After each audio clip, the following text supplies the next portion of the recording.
O camiño de inverno, a ruta alternativa elexida polos peregrinos cando vai moito frío por o Cebreiro, aínda non ten o recoñecemento oficial da Xunta de Galicia. 500 persoas, entre elas varias autoridades da provincia, percorreron un treito a pé na defensa do camiño.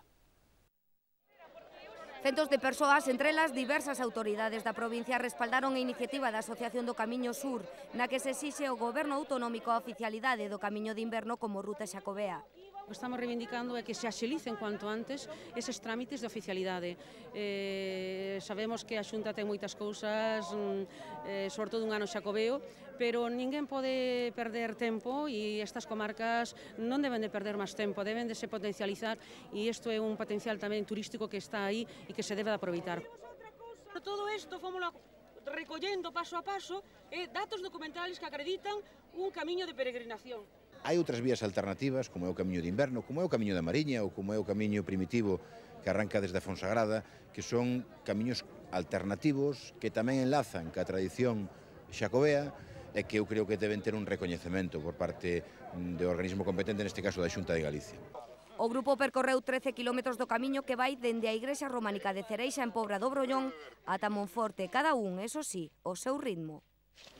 Traemos a lengua na boca, sí.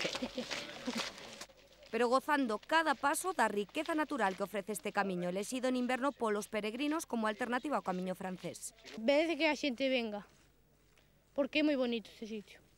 Converter este camiño en ruta de peregrinaxe sería en ano xacobeo unha gran oportunidade económica para o sur da provincia. Hombre, sempre é unha fonte de vida.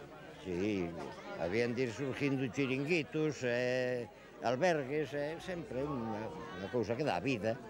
Xa en Monforte o grupo encheu as rúas da vila presididos por unha pancarta onde se solicitaba o recoñecemento do camiño.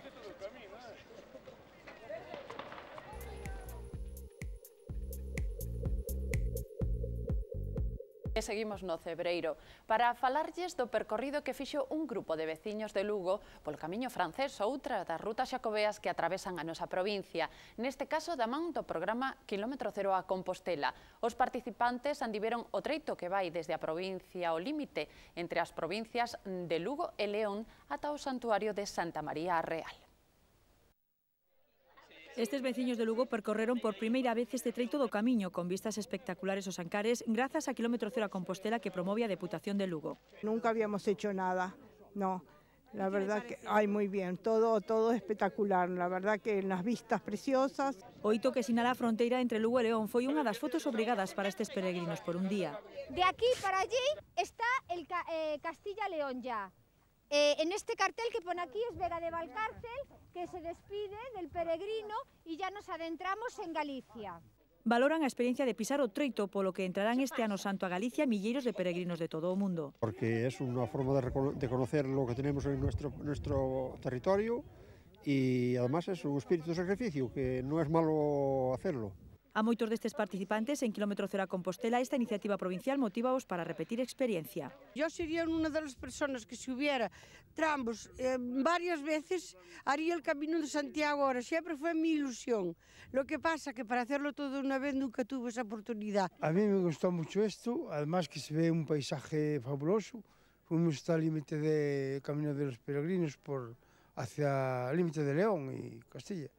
E, desde logo, nos gustou muchísimo. Esta é unha das 25 propostas de Kilómetro Cero a Compostela que recolle algúns dos treitos máis fermosos e emblemáticos dos 4 camiños de Santiago que atravesan a provincia de Lugo, e nos que non podía faltar o santuario do Cebreiro. E toda a xente que está aquí, ou xa retirada, pois só pensamos en ese famoso viaxe do Inserso e ir a Benidorm. Entón, non conocemos a Ribeira Sacra, nin sabemos o que temos na casa. Lugo conta con 800 kilómetros de rutas xacobeas, a rede máis extensa de Galicia. E rematamos coa festa da Androlla de Antas de Ulla, que o pasado domingo cumpriu 20 anos. Se vostede estivo ali, é posible que se recoñeza nas seguintes imaxes. Grazas por nos acompañar. Voltamos a vindeira semana.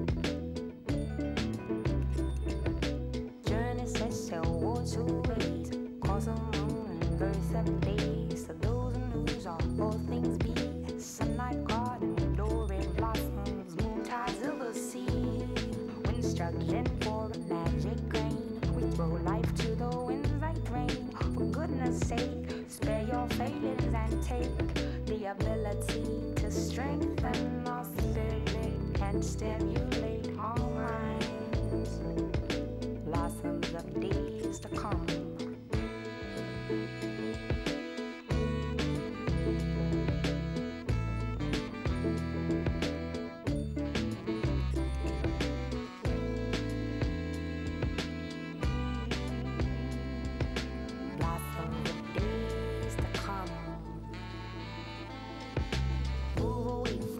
Western runs, travel towards eastern suns. Far above all earthly goals, a pledge for creation's soul. Spirit finds fresh morning.